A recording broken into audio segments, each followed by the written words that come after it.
was in court one day before a very crusty old family law judge, and in those days they were still doing the very old petitions. It was 1975, it was before the Family Law Act was introduced, and so the Family Law Division was still part of the Supreme Court. And I was in court running through one of these petitions, and I came out. A gentleman as equally crusty as the judge tapped me on the shoulder and he says, "Oh, excuse me," he says, "I've just worked out who you are." In that very crusty old voice. "You must come up and meet the other members of the floor." And at this stage I still actually didn't even know who he was. It was Peter Vine Hall, a barrister on the 9th floor. And he said to me, "Haven't seen one of you young ones not fluff your lines."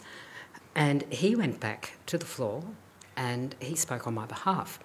And I'm told that that's why I got the room. As with many of her women predecessors at the bar, Margaret Beasley was compelled to take family law work to begin with, which brought her before Justice Anthony Larkins.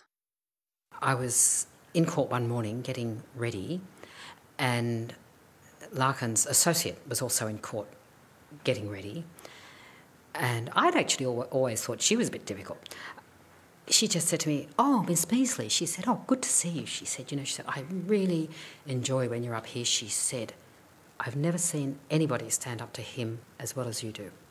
And I thought, I see. That really changed my mind, because I thought, no matter how difficult it is, and I can't tell you what an excruciating experience it was to have to appear before him, I did find my way, and I know how I found my way around dealing with him. What I notice is that if you let him carry on, and he had a wonderful command of the English language, and he would spout forth on these in this extraordinary way, and I'd just let him do it, and I'd just wait for him to pause, and I'd move on to my next submission or my next paragraph. And so in a way I'd let him not implode, but getting along that way. You let him sink himself. Exactly. And he'd have no more to say, and I'd get through to the end of it. I'd get my orders, and that's all I was there for at the end of the day.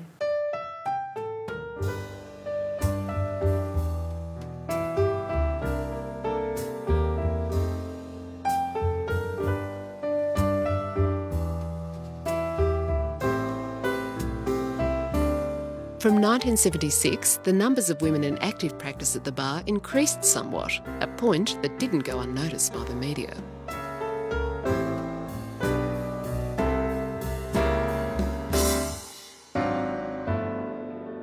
One of the real problems, and it remains a problem to this day, is that too few women are going to the bar.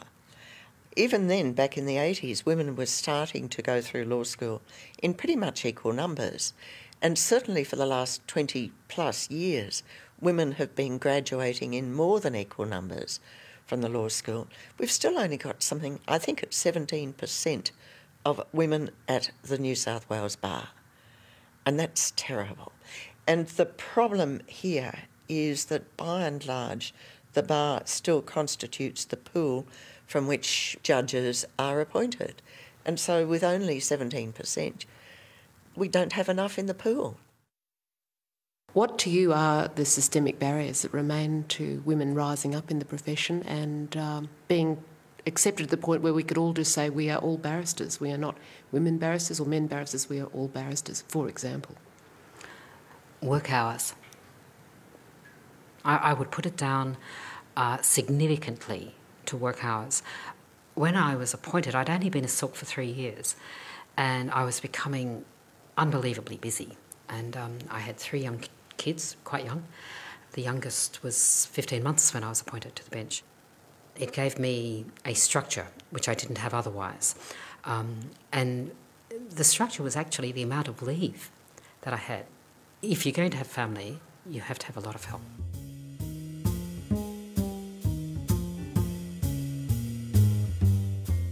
How far have we still to go? Look, the main issue hasn't changed. It will never be easy because the barrister's life is very demanding. And if you're engaged with clients, you don't have control over, not complete control over when a case comes up, when you're required. You've got to be there got to be available. And if you're not available, that will go against you career-wise. Oh, I think if you want to go to the bar, you have to go to the bar, because if you don't, you'll wish you did. And whether it's easier now than it was then, I don't know. In some respects, maybe yes, in others, no. It's an individual choice, but I think it's a good life. People told me don't come to the bar, and I came. If you want to do it, you do it. And if you fail, you fail. And if you succeed, you succeed. It's everything in life you have to make your own decisions about, and you can't rely on somebody else to tell you what to do. I'll go for it. I mean, absolutely. One thing I do say, though, is if you don't love it, don't do it.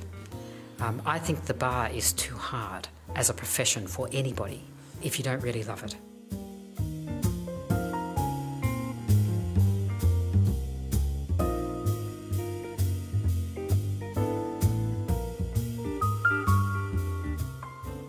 The position of women has improved by the higher profile of women in the profession. I mean, you've got 3 Sheilas on the High Court now. I mean, that's got to improve the profile of women generally.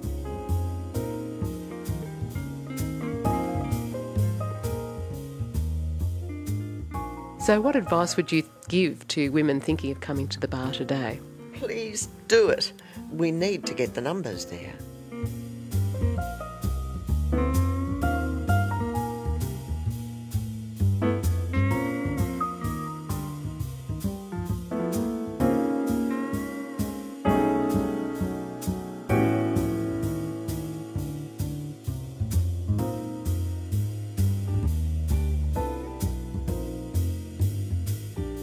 I'm sure that anyone that's ambitious and wants a good life, I think the bar is a place to go. And women who are actually at the bar at this moment, what would you say to them? Congratulations, stick to it, yeah.